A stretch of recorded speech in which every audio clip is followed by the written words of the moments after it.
La lunette est un instrument récepteur apte à recevoir un signal provenant de l'infini. Voici cette même lunette modélisée sur un logiciel de construction mécanique. La voici maintenant en coupe, où l'on peut voir qu'elle est constituée d'un objectif, d'un réticule et d'un oculaire.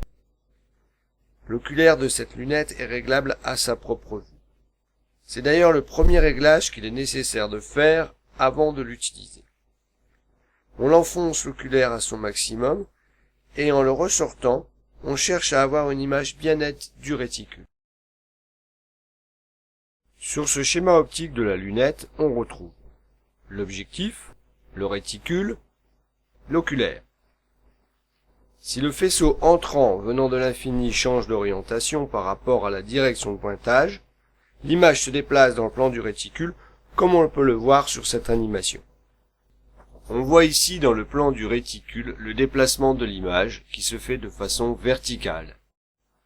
La distance petit d entre le centre du réticule et l'image sera alors fonction de alpha, angle entre le faisceau entrant et la direction de pointage, et f' de l'objectif. C'est cette même distance petit d que l'on retrouve ici dans le plan du réticule.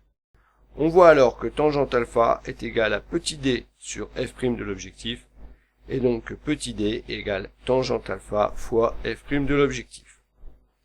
L'angle étant petit, on peut aussi dire que d est égal à alpha exprimé en radians fois f' de l'objectif.